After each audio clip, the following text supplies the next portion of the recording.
Before we start, tell me where you're listening from in the comments. Maybe you're someone who's never prayed before, but you're facing something that feels impossible to handle alone. Maybe you're questioning whether God actually listens, whether prayer actually works, or whether there's any point in asking for help from something you can't see or prove exists. Maybe you're in the darkest moment of your life and you're wondering if anyone, anywhere cares about what you're going through. This conversation is for you. I want to tell you about a prayer I said in 2008 that literally saved my life. Not metaphorically, not spiritually, though it did both of those things too, but literally. A prayer that pulled me back from the edge of a decision that would have ended everything I've built, everything I am, and everything I was meant to become. This isn't a story about finding religion or becoming some kind of saint. I'm still the same person who works 80-hour weeks, who gets frustrated with inefficiency, who sometimes says things I shouldn't say on social media. But I'm also someone who learned that there are moments when your own strength isn't enough, when your own intelligence can't solve the problem, when your own will can't carry you through. I learned that sometimes the most rational thing you can do is admit you need help from something bigger than yourself. December 2008. Tesla was 3 months away from bankruptcy. SpaceX had just suffered our third consecutive rocket failure. I had invested everything, my entire PayPal fortune, my reputation, my sanity, into two companies that the world was convinced would never work. The media was calling me a fraud, investors were backing out, employees were losing faith. The woman I loved was questioning whether she could build a life with someone whose dreams kept turning into disasters. But none of that was the worst part. The worst part was that I was starting to believe they were right. For the first time in my life, I genuinely believed I had failed at something that mattered. Not just failed at a business venture, I had failed at my mission to help humanity.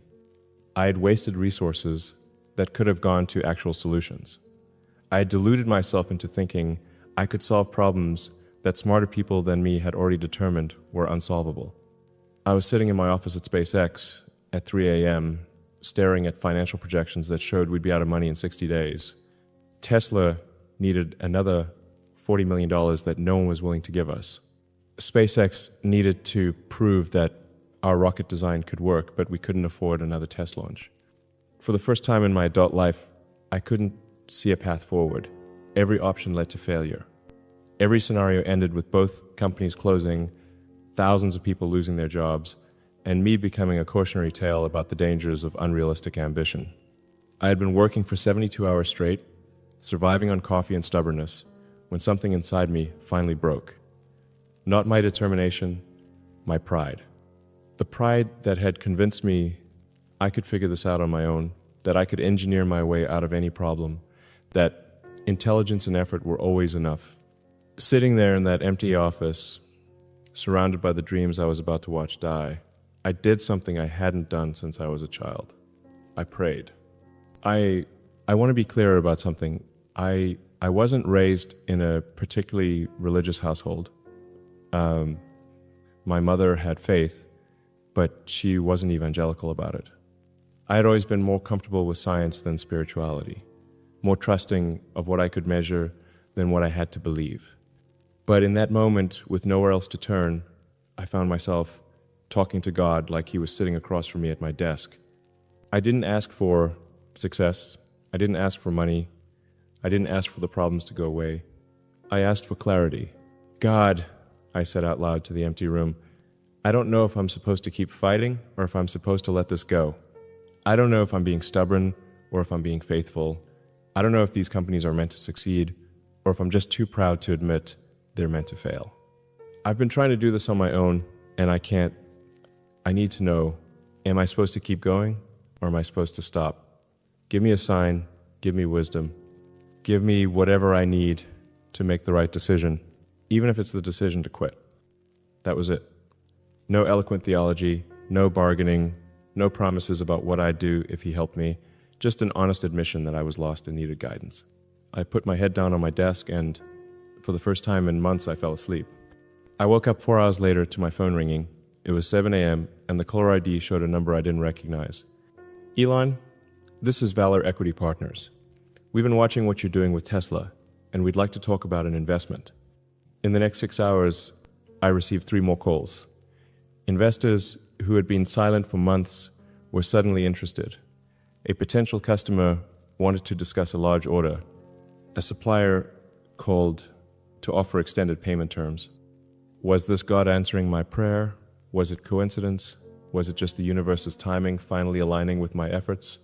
I don't know, and honestly, it doesn't matter. What matters is that in the moment when I finally admitted I couldn't do it alone, help arrived. In the moment when I stopped trying to control everything and asked for guidance, the path forward became clear. But here's the most important part. The help didn't come in the form of magic solutions. It came in the form of opportunities that still required enormous work, difficult decisions, and significant risk. God didn't solve my problems for me. He gave me the strength and clarity to solve them myself. Over the next 3 months, we raised enough funding to keep Tesla alive. SpaceX's 4th launch succeeded, proving that our design could work. Both companies survived, and eventually, both began to thrive. But the real miracle wasn't the business success. The real miracle was what happened to me in that moment of surrender.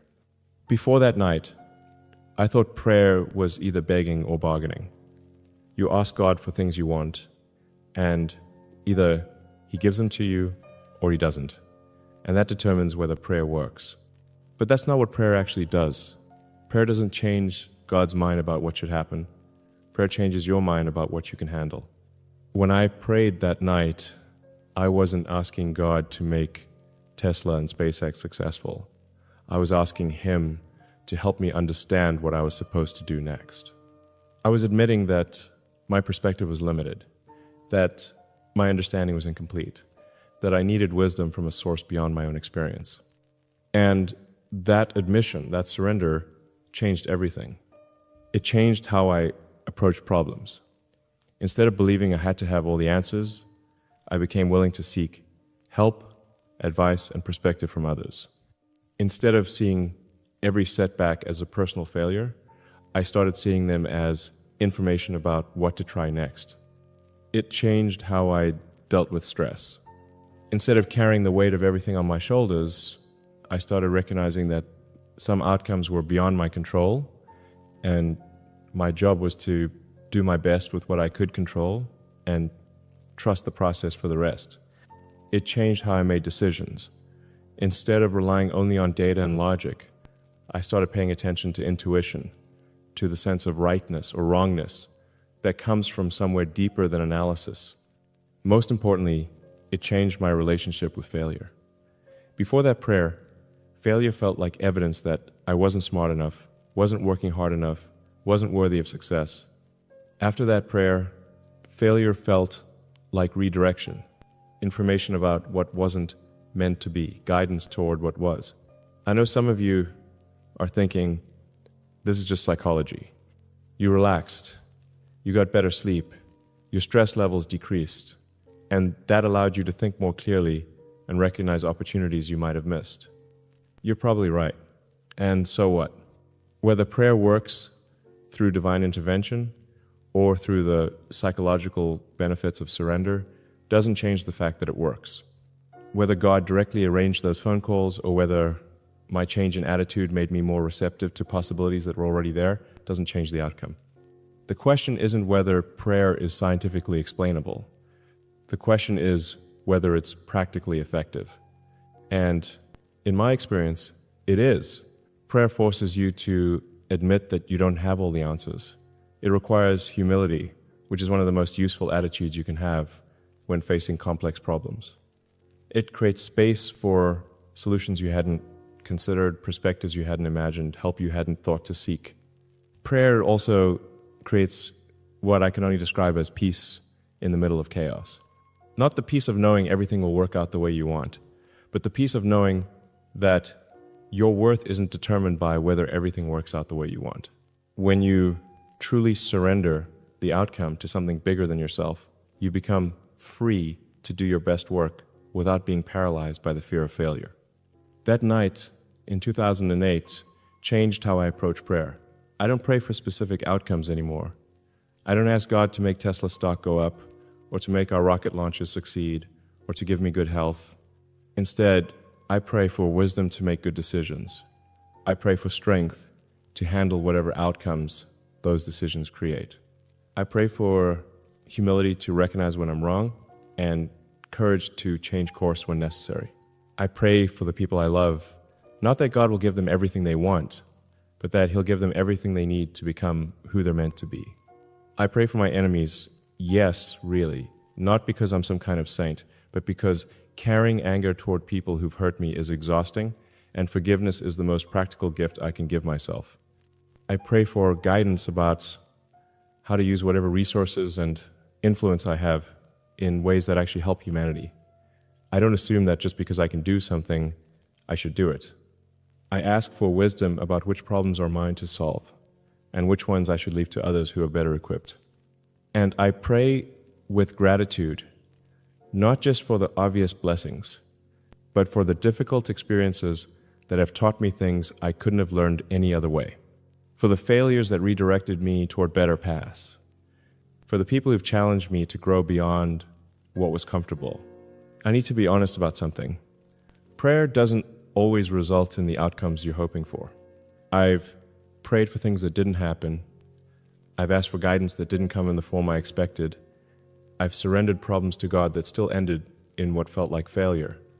When my relationship with my father became even more strained in recent years, I prayed for healing, for reconciliation between us, for wisdom about how to repair a relationship that had been complicated and difficult my entire life. Those prayers weren't answered in the way I wanted. But even then, prayer helped. It helped me process the pain, find acceptance, and focus on what I could control, how I chose to respond to him, how I chose to forgive past hurts, how I chose to learn from our difficult relationship, instead of just being bitter about it. Prayer doesn't guarantee that you'll get what you want, but it does help you handle whatever you get with more grace, more perspective, and more peace. Sometimes the answer to your prayer is not yet. Sometimes it's something better is coming. Sometimes it's this isn't yours to fix. And sometimes it's you're strong enough to handle this, even though you don't feel like you are. All of those answers have value, even when they're not the answers you were hoping for. Every morning, before I check my phone, before I look at the news, before I dive into the day's problems, I say a simple prayer. It takes about 30 seconds, and it sets the tone for everything that follows. God, help me see clearly today. Help me make decisions that serve something bigger than my own ego. Give me the wisdom to know the difference between what I can control and what I need to surrender. Help me be present for the people who need me and honest about what I need from others. And whatever happens today, help me handle it with grace. That's it. No request for specific outcomes, no bargaining, no complicated theology. Just a simple acknowledgement that I'm not in this alone, that my perspective is limited, and that I need help being the person I want to be. This prayer has guided me through rocket explosions and successful launches, through personal losses and professional victories, through days when everything went right and days when everything went wrong. It's not magic. It doesn't make problems disappear or guarantee success. But it does something more valuable. It reminds me that my job is to do my best and trust the process for the rest. Maybe you're listening to this and thinking, I don't believe in God. This isn't relevant to me. I understand that. I was skeptical too. But here's what I've learned. You don't have to have perfect faith to benefit from prayer.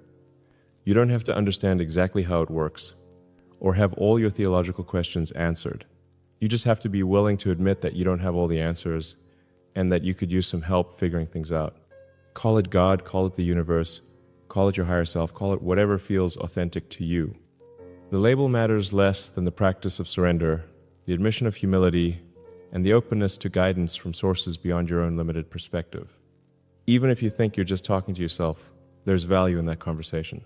There's value in articulating your fears, your hopes, your confusion, and your gratitude. There's value in taking a step back from the constant noise of daily life and asking yourself what really matters. Prayer, at its core, is just honest conversation about what you're really experiencing and what you really need. Whether that conversation is with God or with yourself, whether it's answered by divine intervention or by psychological insight, the practice itself is valuable. Prayer is the best investment I've ever made. It costs nothing, requires no special equipment or training, and the returns compound over time. Every moment of clarity I've gained through prayer has led to better decisions. Every bit of peace I've found through surrender has made me more effective under pressure. Every lesson I've learned about humility has made me a better leader, a better father, and a better human being. The problems I thought would destroy me in 2008 became the foundation for everything I've built since then. Tesla went from near bankruptcy to becoming the most valuable car company in the world. SpaceX went from 3 failures to regularly launching astronauts to space. But more importantly, I went from someone who thought he had to control everything to someone who understands the power of doing his best and trusting the process for the rest. That transformation didn't happen because of the business success. The business success happened because of that transformation.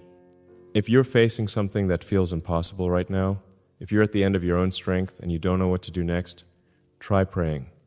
Even if you're not sure anyone is listening, even if you feel awkward or uncertain about how to do it, you don't need special words or perfect theology. You just need honesty about what you're experiencing and openness to help from whatever source it might come. Start simple. I don't know what to do. Help me see clearly. Help me understand what I'm supposed to do next. Then listen, not for a voice from heaven, but for that quiet sense of knowing that comes when you stop trying to force solutions and start being open to guidance. Pay attention to opportunities that arise, conversations that happen, ideas that occur to you in moments of quiet. Notice what brings you peace and what creates anxiety. Trust the wisdom that emerges when you stop trying so hard to figure everything out with your mind alone. The prayer that saved my life wasn't answered immediately or obviously, but it was answered completely, just not in the way I expected. Maybe the same thing is waiting for you. Maybe the help you need is closer than you think. Maybe the breakthrough you're hoping for is on the other side of admitting you can't create it by yourself. Maybe it's time to pray. Share this with someone who might need to hear that asking for help isn't weakness, it's wisdom. Subscribe if these conversations help